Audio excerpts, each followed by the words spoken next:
안녕하세요. 제 시가 비디오마 비시클레의 비디오마 어떤 이네ပတ်သက်ပြီးတော့ဟာနဲ့ပေါင်းတဲ့ခါမှာဟာတန်ပြောက်သွားပြီးတော့အတန်နောက်တစ်မျိုးပြောင်းနေဆိုတာကိုရှင်းပြပေးခဲ့တယ်ပေါ့နော်။ဒါကြတော့ဥပမာဆိုလို့ရှိရင်ဂနဲ့ဟာနဲ့တွေ့လို့ရှိရင်ကျမတို့ဘာတန်ထွက်ပြရမလဲခတန်ထွက်ပြရမယ်စင်ကခတာပြီးတော့စနဲ့ဟာနဲ့တွေ့လို့ရှိရင်ဘာတန်ထွက်ပြရမလဲထတန်ထွက်ပြရမယ်တတ်တ်ထတာဟုတ်တယ်နော်အဲ့ဒါပြီးလို့ရှိရင်ဘာနဲ့ဟာနဲ့တွေ့ရင်ဘာတန်ထွက်ပြရမလဲဖတန်ထွက်ပြရမယ်ဒေတာဖတာဆိုပြီးတော့ခါကြတော့ဒီဟာနဲ့ပေါင်းလိုက်တဲ့အခါမှာထားပါတော့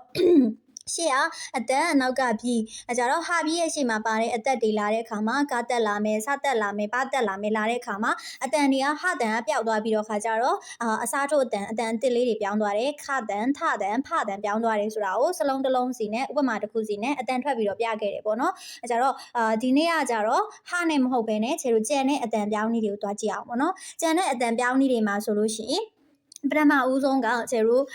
စလုံးတစ်လုံးမှာအသက်တစ်ခုပါလာမယ်ဒီအသက်ကိုကျမဒါမှရေးတာမဟုတ်เนาะအသက်တစ်ခုခုပေါ့เนาะအဲ့အသက်ကကျမတို့အသက်တွေက9မျိုးရှိတာမို့လို့အသက်တွေအများကြီးဖြစ်နိုင်တယ်ကလည်းဖြစ်နိုင်တယ်နာလည်းဖြစ်နိုင်တယ်ဒါလည်းဖြစ်နိုင်တယ်ရာလည်းဖြစ်နိုင်တယ်မလည်းဖြစ်နိုင်တယ်ဘာလည်းဖြစ်နိုင်တယ်ပေါ့အဲ့ဟာတွေအများကြီးရှိတယ်အဲ့ဒီအသက်တန်တစ်ခုခုကိုသူ့ရဲ့နောက်မှာလာမယ်အဲ့ဒီအသက်ရဲ့နောက်မှာလာမယ်စလုံးကအပြီးဖြစ်နေခဲ့မယ်ဘီးကဘာဖြစ်နေမလဲအပြီးဖြစ်နေခဲ့မယ်ဆိုလို့ရှိရင်ချယ်တို့ကအဲ့ဒီစလုံးရဲ့အတန်ကိုရှေ့ကထည့်ထားတဲ့အသက်တန်ရဲ့အတန်ကိုပဲပြန်ထွက်မယ်ဒီအတန်ကိုဘာလုပ်ပြီးမလဲဆိုတော့ဖျောက်ပြီးတော့ထွက်ပေးမယ်ရမယ်နော်ဟုတ်ပြီအဲ့ဒါဆိုလို့ရှိရင်ဒီကတော့အများဆုံးတွေ့ရတဲ့အသက်တန်ပြောင်းခြင်းပေါ့နော်အဲကြတော့အာဘီရဲ့ရှေ့မှာအသက်လာလို့ရှိရင်အာနေရာမှာအတန်ပြောက်သွားပြီးတော့ရှေ့ကအသက်တန်ကိုမလုပ်ပေးရမလဲထွက်ပေးရမယ်ဟုတ်ပြီအဲကြတော့ဆရာမရေးပေးထားတဲ့ meaning တွေကထားပါတော့အဖိုးဆိုတဲ့ meaning ကိုရေးကြည့်မယ်အဖိုးကဘယ်လိုရေးလဲဆိုတော့ဟာရာပေါ်ကြီးအဖိုးကဘယ်လိုရလဲဟာရာဘောကြီးကျမတို့ပုံမှန်အတိုင်းတစ်လုံးချင်းအတန်ပြန်ထွက်ရလို့ရှိရင်ဟာအာရတက်ဆိုတော့ဟာအာကအာဟာအာဘာအောကဘောဂျာအီကကြီးဂျာအီကကြီးအဲကြတော့အတန်ထွက်ရင်ဟာအာဘောကြီးဟာအာဘောကြီးလို့ထွက်မယ်အဲ့ဒီမှာမှကျဲတို့ကဘာဖြစ်သွားလဲဆိုတော့ဒီမှာအာပြီးပါတယ်အာပြီးရဲ့ရှေ့မှာပါနေလဲအသက်ပါနေတော့ခါကြတော့ဒီအသက်တန်လေးရဲ့အတန်ကအာရဲ့အတန်နေရာကိုရောက်သွားမယ်အာတန်ကပျောက်သွားမယ်အဲ့တော့ကျဲတို့အတန်ထွက်ပေးရမယ်ပုံစံကဘယ်လိုဖြစ်သွားမလဲဆိုတော့ဟာရာဘောကြီးလို့ဖြစ်သွားမယ်ဒါအတန်ထွက်ရမယ်ပုံစံပြောရနော်စလုံးရေးနည်းအမှန်တော့ဒီပေါ်အတိုင်းလေးပဲအောက်ကဟာအတန်ထွက်ရမယ်ပုံစံရာအသက်လေးကအာနေရာရောက်သွားပြီးတော့အတန်ထွက်ကပြောင်းသွားမယ်ဟာအာဘောကြီးမဟုတ်တော့ဘဲနဲ့ဟာရာဘောကြီးဟာရာဘောကြီးဟာရာဘောကြီးဆိုပြီးဖြစ်သွားတယ်ပေါ့နော်ဟုတ်ပြီအဲ့ဒါဆိုကြတော့ pie in apple pie apple ဟုတ်ပြီအဲ့ဒါဆိုရင်ခြေတို့အတန်ပုံမှန်တိုင်းတန်ထွက်ရင်ဖအာကဖအာအီက e နောက်တက်ကတော့ in အာအီနောက်တက်ဆိုတော့ in pie in pie in အာအီက a pie a ဖအောက p ရာတက်ဆိုတော့ pull pie apple pie in apple pie apple ဆိုပြီးပြန်နေဒါပေမဲ့ခြေတို့ဒီနေရာမှာဗာလဲဒီမှာကနာတက်ဒီမှာကအပြီးမို့လို့အနေရာမှာနာတန်ထွက်တော့ခြေတို့အတန်ထွက်ကဘယ်လိုထွက်ပြရမလဲဆိုတော့ pineapple pineapple pineapple pineapple pineapple ဒါတော့သတိထားဖို့ကဒီကအင်္ဂလိပ်စလုံးကနေမွေးစားစလုံးအနေနဲ့ကိုရီးယားမှာယူထားတာဆိုတော့အတန်ထွက်ကတော့ pineapple pineapple pineapple အဲ့ဒီအတန်ထွက်ပါပဲဒါပေမဲ့ခြေတို့အတန်ထွက်ရင်ဒီမှာကဒီလိုပြောင်းပေးပြီးတော့ pineapple pineapple မြန်ထွက်တော့ pineapple pineapple အဲ့ဒီအတန်ထွက်ပဲပြန်ထွက်မယ်ရမယ်နော်ဟုတ်ပြီအဲ့ဒါဆိုလို့ရှိရင်ခြေတို့နောက်ထပ်စလုံးအများတန်းကြားဖို့နေကြစလုံးလေးရှိတယ်အဆင်ပြေပါတယ်လို့ပြောရင်ကိုရီးယားလိုဘယ်လိုပြောလဲ괜찮아요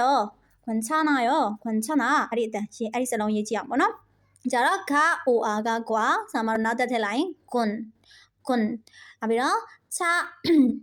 에가 챙 차 아가 참နောက်ကြတော့နာတက်ဟာတက်ထည့်လိုက်မယ်참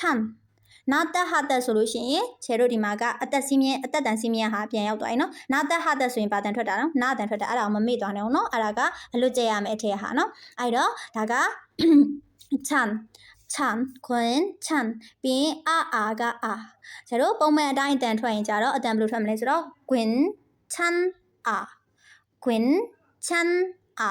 အဲ့ဒါအောင်မှာခွင်찬အောင်မှာဒီမှာကအသက်ရဲ့ရှေ့မှာပါတယ်အသက်ရဲ့နောက်မှာလိုက်တဲ့ပြီးကချပြီးမို့လို့နာနဲ့ချနဲ့တွေ့ရင်ဘာပြောင်းအောင်မယ်ဆိုတဲ့စီးမြင်လည်းမရှိတဲ့အတွက်ကြောင့်မို့လို့ဒီဟာကပုံမှန်အတိုင်းပဲဒီနှလုံးကဇက်တိုက်ထွက်သွားလို့ရတယ်ခွင်찬ပြီးတော့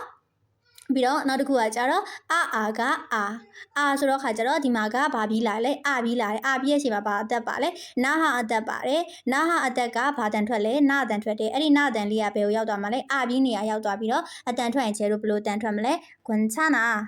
ဟုတ်ပါနော်ခွန်ချန်နာဟုတ်ပြီနော်ခြေဆိုကအိုအာရေးလိုက်မိတယ်ထင်တယ်အဲ့ဒါမှသွားတာပါကအိုအေနော်ခွန်ချန်နာ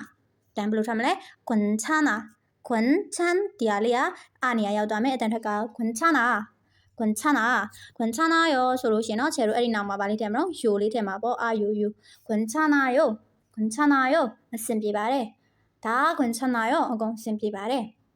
ကျွန်တော်ကချာနာရောလုံးအဆင်မပြေဘူးပေါ့နော်အဲ့ဒီဟာဆိုရင်ဒါကကြားဖို့နေကြစလုံးလေးဟုတ်ပြီဒါဆိုလို့ရှိရင်အသက်တန်ရှိတဲ့အခါမှာအသက်တန်ရဲ့နောက်မှာဗာပြီးလိုက်ရင်နော်အာပြီးလိုက်လို့ရှိရင်အာပြီးရဲ့နေရာမှာရှေ့ကတူလိုက်တဲ့အသက်တန်ရဲ့အသွင်ထွက်ကိုအစားထိုးပြီးတော့ထွက်ပေးရပါတယ်ဟုတ်ပြီအဲ့ဒါဆိုရင်ဟာအသက်တန်ဖြောက်တဲ့အခါရှိတယ်ဟာပြီးနေရာမှာအတန်ဖြောက်တဲ့အခါရှိတယ်အာပြီးပါလာလို့ရှိရင်အာပြီးရဲ့ရှေ့ကအသက်ကအာနေရာမှာအစားဝင်သွားမယ်ဆိုတော့နောက်ထပ်စီးမင်းတစ်ခုရှိတယ်ပြီးရင်နောက်တစ်ခုကကြတော့ထအသက်ပါထအသက်ကအာပြီးနဲ့တွေ့လို့ရှိရင်စမတို့ကအစောနာတော့ရှေ့ကအာပြီးနဲ့တွေ့ရင်ရှေ့ကအတန်ကိုထွက်ပေးလို့ဆွမ်းနာစီးမြင့်မှာပြောသွားတယ်ဒါပေမဲ့ထူးခြားတာကထအသက်ကတော့အာပြီးနဲ့တွေ့ရင်စမတို့ကထအတန်ပဲပြန်မထွက်ဘဲနဲ့ဘာအတန်ထွက်မလဲဆိုတော့ချအတန်ထွက်ပေးပါမယ်ဘာအတန်ထွက်ပေးမလဲချအတန်ထွက်ပေးမယ်အဲ့တော့ဆရာမအဲ့နေကအသက်တန်ဥပမာစပြချင်းနေတော့ဒီစလုံးလေးတော့ရေးပြလိုက်တယ်ဟုတ်ပြီအခုရေးလိုက်တဲ့စလုံးဆိုလို့ရှိရင်ပုံမှန်အတိုင်းတန်ထွက်ရင်ကအာထတက်ကကတ်အာအီကအီကအီအဲကြတော့ဒီမှာဘာပြီးလာလဲအာပြီးလာတယ်အာပြီးရဲ့ရှေ့မှာထတက်လာတယ်အာပြီးရဲ့ရှေ့မှာထတက်လာတော့ဘာတန်ထွက်မလဲချတန်ထွက်ပြီးတော့သူ့ရဲ့အတန်ထွက်ကဘယ်လိုဖြစ်သွားမလဲဆိုတော့ဒီလိုဖြစ်သွားပါမယ်ဂါချီရမယ်နော်ဂါချီအတန်ထွက်ကအဲ့လိုပြောင်းသွားပါမယ်ဟုတ်ပြီအဲ့ဒါဆိုလို့ရှိရင်အသက်တန်စီးမြင်းတွေကိုအကုန်လုံးကိုပြန်ရှင်းရလို့ရှိရင်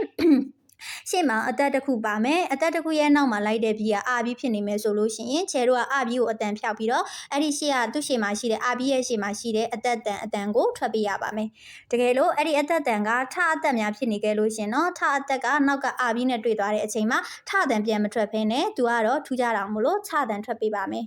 ရမယ်နော်ပြီးရင်ဟာအတန်ဖြောက်တဲ့ဟာရှိပါတယ်ဟာအတန်ကကြတော့သူရှေ့ကလိုက်တဲ့အသက်ပေါ်မူတည်ပြီးတော့နောက်ကအတန်ကပြောင်းသွားပါတယ်အဲ့တော့ခြေတို့တစ်ခုချင်းပြောရလို့ရှင်နော်ရှေ့မှာကအတန်နောက်ကဟာပြီးနဲ့တွေ့ရင်ဘာအတန်ပြောင်းမလဲခအတန်ပြောင်းပါမယ်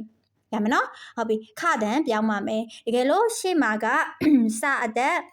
နောက်မှာကဟာပြီးနဲ့တွေ့လို့ရှင်နော်ထအတန်ပြောင်းပါမယ်ရမယ်နော်ရှေ့မှာကစအတန်နောက်ကအာဘီနဲ့တွေ့လို့ရှိရင်ဘာတန်ပြောင်းမလဲထတန်ပြောင်းပါမယ်အဲ့ဒါပြီးရင်ရှေ့မှာကဘာအတန်နောက်မှာကဟနဲ့တွေ့လို့ရှိရင်ဖတန်ပြောင်းပါမယ်ရှေ့မှာကဘာအတန်ဟာဘီနဲ့တွေ့လို့ရှိရင်ဘာတန်ပြောင်းမလဲဖတန်ပြောင်းပါမယ်ပြီးရင်နောက်တစ်ခုကကြတော့ရှေ့မှာကဂျာအတန်ဟာဘီနဲ့တွေ့လို့ရှိရင်ချတန်ပြောင်းပါမယ်ရမယ်နော်ဟုတ်ပြီအဲ့ဒါဆိုလို့ရှိရင်ဒါကခြေတို့အတန်ပြောင်းတဲ့ဟာဒုတိယသင်ခန်းစာအနေနဲ့ပြောပြပေးသွားတာပါပြီးတော့ဒီထက်ပြောင်းတဲ့စီးမြင်မျိုးတော့မရှိတော့ပါဘူးတကယ်လို့အတန်ထွက်ခတ်တဲ့စလုံးတွေရှိလို့ရှိရင်ကွန်မန့်မှာရေးပြီးတော့ခါကြတော့ခြေကိုမေးပေးခဲ့လို့ရပါတယ်ခမ်ဆာမီတာ